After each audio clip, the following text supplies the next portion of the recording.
ملت ایکسپریس میں پولیس اہلکار کے تشدد کا شکار مسافر خاتون کی پراسرار موت۔ ریلوے پولیس اہلکار میر حسن کے خلاف پہلے سے درج مقدمے میں قتل کی دفعہ بھی شامل کر لی گئی۔ ضمانت پر رہا ملزم دوبارہ گرفتار۔ شکارپور میں مقویوں کی بازیابی کے لیے انڈس ہائی وے پر دھرنا، گاڑیوں کی لمبی قطاریں لگ گئیں۔ مظاہرین کا اغوا ہونے والے 11 افراد کی فوری بازیابی کا مطالبہ۔ ملک میں ووٹرز کی تعداد 13 کروڑ 1,36,000 سے بڑھ گئی۔ الیکشن کمیشن نے نیا ڈیٹا جاری کر دیا۔ 8 فروری کے انتخابات میں ووٹرز کی تعداد 12 کروڑ 85,85,000 تھی۔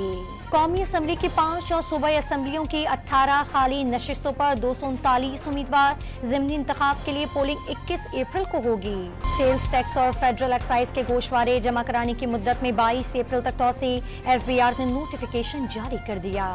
خیبر پختونخوا میں بارشوں سے تباہی، ٹانک میں وین برساتی نالے میں بہہ گئی۔ 15 لاپتہ مسافروں میں سے 2 کی لاشیں مل گئیں۔ لودیر میں مکان کی چھت گرنے سے خاتون جاں بحق۔ کوئٹہ اور قریبی علاقوں میں موسلادھار بارش سے نشیبی علاقے زیریاب۔ گوادر اور پستی میں سیلابی پانی گھروں میں داخل۔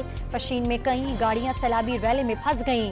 12 اپریل سے اب تک 8 افراد کے جاں بحق ہونے کی تصدیق۔ ایرانی میزائل حملوں سے اسرائیل کے سب سے بڑے جنگی ایئر بیس نیو اینتھم میں 3 رن ویز کو شدید نقصان۔ ایئر بیس پر کئی جگہ گڑھے پڑ گئے۔ اسرائیل کا اعتراف، تصاویر اور ویڈیو بھی جاری کر دیں۔ اسرائیل کی درخواست پر بلایا گیا سلامتی کونسل کا ہنگامی اجلاس، رسمی کارروائی کے بعد ملتوی۔ مزید بحث بعد میں ہوگی۔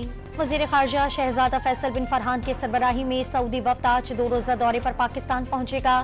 مہمان وفد صدر اور وزیر اعظم سمیت سرکاری حکام سے ملاقاتیں کرے گا۔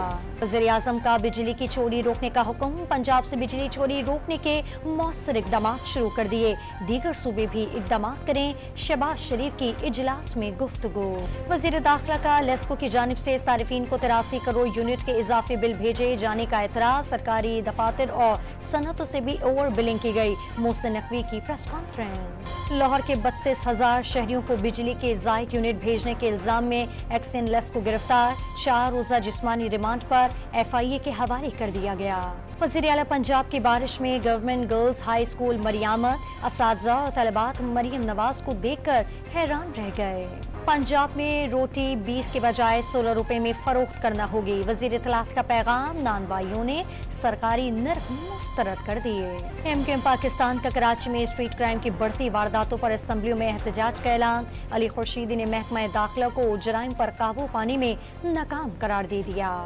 وزیر داخلہ سندھ کا ڈاکوؤں اور جرائم پیشہ عناصر کو ہتھیار ڈالنے کا حکم، نگراں حکومت کے دور میں کراچی میں بگاڑ آیا، ٹھیک کرنے میں وقت لگے گا، ضیاء لنجھار کی پریس کانفرنس۔ اور کراچی میں طارق روڈ کے ریسٹورنٹ میں پولیس وردی میں ملبوس ڈاکو کی لوٹ مار، سی سی ٹی وی فوٹیج سامنے آ گئی۔